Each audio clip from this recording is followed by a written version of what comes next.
Obviously, Captain America was a virgin. Look out!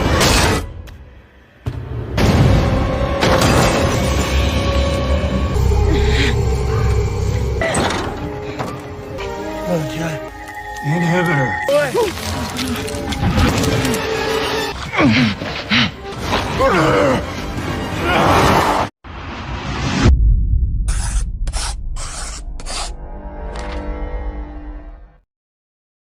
Di video kali ini, kita akan membahas sebuah series terbaru dari Marvel yang berjudul She-Hulk Attorney at Law Season 1 Episode 1.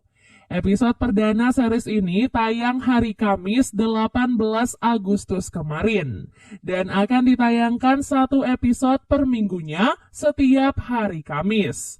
Nah, buat teman-teman yang mau nonton series ini, Mimin sangat menyarankan untuk nonton di aplikasi Disney+. Series ini bercerita tentang seorang wanita bernama Jennifer Walters yang juga merupakan sepupu Bruce Banner atau Hulk. Sehari-hari ia menjalani kehidupan sebagai seorang pengacara di sebuah firma hukum, namun sebuah kecelakaan tiba-tiba merubah seluruh kehidupannya. Sebelum kita ke alur ceritanya, Mimin mau ingetin dulu ya guys, kalau konten ini berisi full spoiler. Jangan lupa untuk like, komen, subscribe, dan nyalakan loncengnya ya. Tanpa berlama-lama lagi, yuk langsung aja kita ke alur ceritanya. Di awal series, kita pun diperlihatkan pada Jennifer Walters yang saat itu sedang bersiap sebelum mengikuti sebuah persidangan. Setelah berlatih bersama kedua rekannya yaitu Nikki dan Dennis, Jen akhirnya siap untuk mengikuti persidangan hari ini. Tapi sebelum memasuki ruangan persidangan, Jen memberitahu para pemirsa tentang insiden yang ia alami beberapa bulan yang lalu. Wah, sama seperti di komiknya, Jennifer dikenal sebagai salah satu hero yang memiliki kemampuan untuk breaking the fourth wall sehingga ia bisa berkomunikasi langsung dengan para pemirsa. Beberapa bulan yang lalu, Jen dan sepupunya Bruce Banner terlihat sedang melakukan perjalanan ke sebuah tempat. Di tengah perjalanan, mereka tiba-tiba dicegat oleh sebuah pesawat ruang angkasa yang disebut dengan nama Sakaran, sehingga membuat Jen kehilangan kendali dan terjadilah kecelakaan. Dalam keadaan terluka, Jen berusaha keluar dari mobil lalu bergerak menyelamatkan Bruce.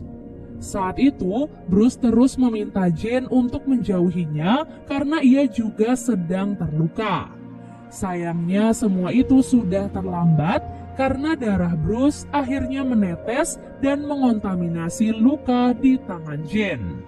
Akibat hal itu, Jen akhirnya berubah menjadi Hulk dan kabur dari lokasi kejadian.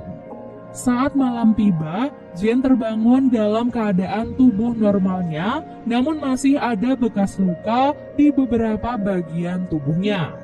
Ia yang masih berpikir kejadian tadi hanyalah halusinasi, mencoba berjalan perlahan menuju ke sebuah bar. Di sana, Jen masuk ke dalam toilet dan membersihkan bekas darah yang ada di tubuhnya. Saat itu, ia sempat bertemu dengan sekelompok wanita yang menawarkan pakaian dan sedikit riasan untuk memperbaiki penampilan Jen. Jen juga meminjam ponsel salah satu wanita untuk menghubungi Bruce. Setelah itu, Jen menunggu Bruce di luar bar. Saat ia sedang menunggu, 3 orang pria melihat Jen dan lantas menggodanya. Jen mencoba menghindari mereka, namun ketiga pria itu tetap bersikeras mendekati Jen. Hal itu pun membuat Jen marah, sehingga ia pun berubah menjadi She-Hulk atau sebutan untuk Hulk dalam bentuk wanita. Sebelum ia sempat menghajar ketiga pria itu, She-Hulk berhasil dicegat oleh Hulk. Keesokan harinya, Jen terbangun di sebuah tempat. Tempat itu rupanya adalah laboratorium rahasia milik Bruce yang terletak di Meksiko. Dapat dilihat, Alat prototipe milik Hulk sepertinya rusak dalam kecelakaan sebelumnya, jadi ia pun tidak bisa kembali menjadi bentuk manusia. Hulk sengaja membawa Jane ke sana agar ia bisa meneliti lebih lanjut tentang perubahan di tubuh Jane, serta menyelidiki tentang pesawat ruang angkasa yang kemarin mencegat mereka. Hulk kemudian menjelaskan kondisi Jane saat ini disebabkan karena darahnya telah terkontaminasi oleh darah milik Hulk, ditambah dengan radiasi gamma dari pesawat ruang angkasa yang mereka tabrak. Untuk saat ini dapat disimpulkan kalau Jane akan berubah menjadi She-Hulk saat ia dalam keadaan marah atau takut, dan tubuhnya akan kembali normal saat ia sudah tenang.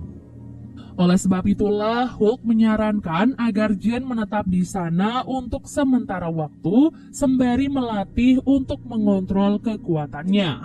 Dalam rangka menguji kemampuan Jane, Hulk memberikan sedikit uji coba.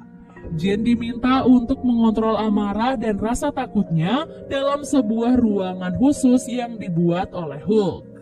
Tak lama kemudian, sebuah alat gergaji mulai mendekati Jane, membuat Jane panik dan ketakutan, sehingga ia pun akhirnya berubah menjadi She-Hulk.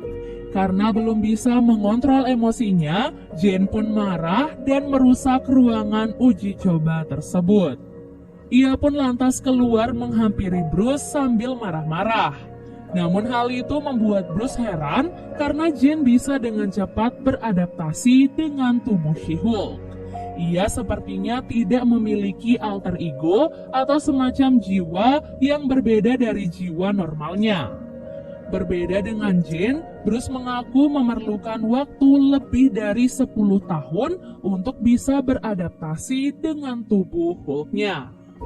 Meskipun begitu, Hulk merasa Jane tetap membutuhkan latihan agar ia bisa lebih mengontrol kekuatannya.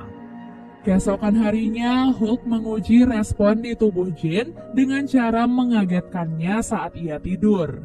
Kemudian, ia juga mengajarkan Jane bermeditasi untuk mengontrol emosinya. Hari demi hari, Hulk terus melatih Jane beberapa hal, mulai dari mengangkat dan melempar batu, sampai menjaga keseimbangan dengan tangannya.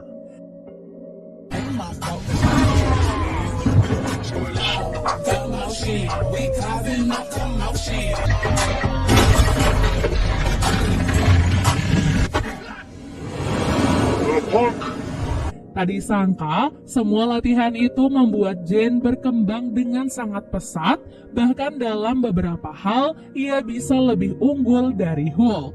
Seperti misalnya saat Jane bisa dengan mudah mengembalikan tubuhnya menjadi normal jika ia berhasil menenangkan diri. Namun meskipun ia mampu dengan mudah menyelesaikan pelatihan, Jane mengaku tidak suka dengan gagasan menjadi superhero, apalagi ia harus meninggalkan kehidupan normalnya. Ia pun berusaha pergi, namun Bruce terus menahannya. Alhasil keduanya pun terlibat perkelahian yang cukup sengit. Hulk bersaudara saling menyerang satu sama lain sambil mengadu kekuatan mereka masing-masing. Wouldn't you listen?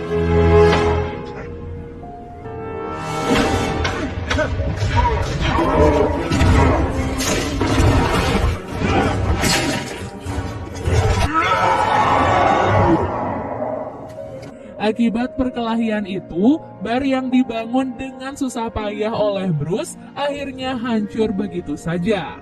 Alhasil, keduanya pun terpaksa akur dan saling bekerja sama untuk memperbaiki bar tersebut. Semuanya siap, mereka pun makan cemilan bersama-sama dan Bruce terpaksa mengiyakan keinginan Jane untuk kembali menjalani kehidupan normal.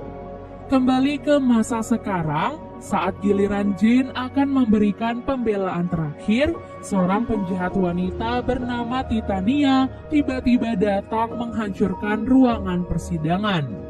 Nikki yang sudah mengetahui identitas Jane langsung menyuruhnya untuk berubah dan menghentikan penjahat tersebut. Jen akhirnya terpaksa membongkar identitasnya di hadapan semua orang dan langsung mengalahkan Titania dengan sangat mudah. Dan episode 1 pun akhirnya selesai. Kalau teman-teman suka dengan series yang satu ini, silahkan komen sebanyak-banyaknya ya, supaya Mimin makin semangat untuk melanjutkan episode kedua minggu depan. Semoga teman-teman mengerti dengan alur cerita kali ini, dan sampai jumpa di alur cerita berikutnya. Bye!